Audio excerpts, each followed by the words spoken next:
You know, for almost 200 years, a huge part of America was literally built on hemp. It wasn't just another crop, it was foundational, totally central to early agriculture and the entire pioneer way of life.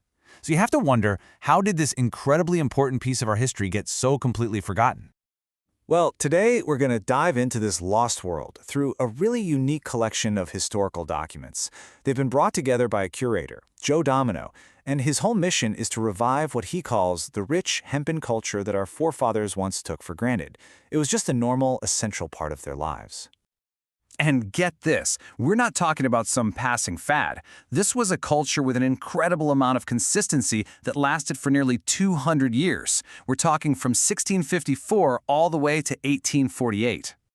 So we're going to explore this world through 6 key historical documents. But these aren't just some dusty old farming manuals. Nope. Think of them as keys that unlock the entire story of these pioneers. They show us their wisdom and the deep beliefs that drove them. But hang on! Before we get into what these pioneers were doing, we really have to understand why they were doing it. What was the engine that powered this culture for 2 whole centuries? It really all comes down to a single, powerful idea. And this is the absolute core of it. The one theme that you see again and again across all the documents, no matter the year, is this passionate drive for self-sufficiency. It was all about breaking free from depending on foreign goods and building something that was truly and uniquely American. This push for independence wasn't just about money or trade. It was about creating a brand new identity. The culture they built was, rooted right in the soil they worked. It was defined by the very people who farmed it, and the whole thing was fueled by this incredible spirit of self-reliance. Okay, so let's dig into the first of 3 big evolutions we see in this culture. And what's really amazing is the level of knowledge these pioneers had long before we had any kind of modern science to help them out. You can really see the genius of these pioneers in their own words. The curator points out that every single author wrote with what he calls striking descriptive clarity. Their writing wasn't just technical, it was vivid. It paints this picture that just shows how deeply connected they were to nature through sheer observation. Right, and all this expertise was gained without any of the stuff we take for granted today. No labs, no high-tech tools. Their wisdom came from a deep, personal connection to the world around them, from watching and listening and learning straight from the land itself. Now let's move on to the second evolution, because this culture didn't just stay in one place. Oh no, it moved, it migrated, spreading across the American landscape and changing as it went. And what's so cool is that the journey of this culture perfectly mirrors America's own expansion. It all started with knowledge coming over from London, influencing those early colonial farmers. Then it started putting down real American roots, with local guides like the Virginia Almanac becoming a must-have.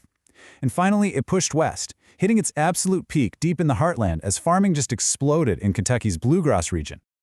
So the takeaway here is that this westward journey wasn't just about geography. It was ideological. It literally traces the path from relying on foreign know-how to creating a proud, independent, and truly American agricultural identity. All right, on to our third and final evolution, a massive technological shift. This was a time of huge change that meant incredible progress, but it also spelled the end of this specific era we've been talking about. So for almost 200 years, they processed hemp by hand using this method called water retting.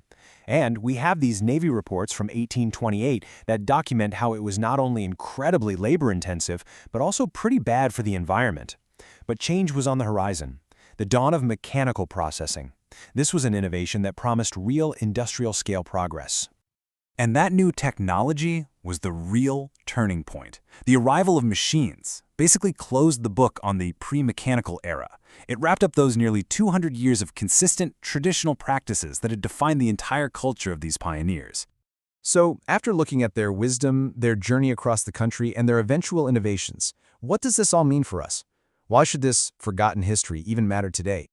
So what can we pull from their legacy? It's this amazing combination of consistency and simple observation.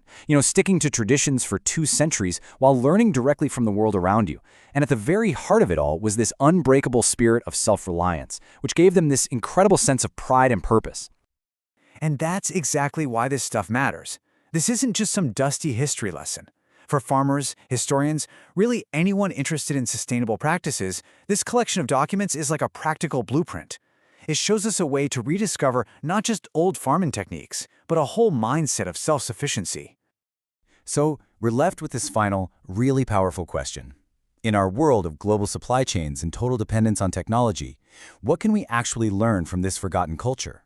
What can their unwavering spirit of self-reliance possibly teach us about our own future?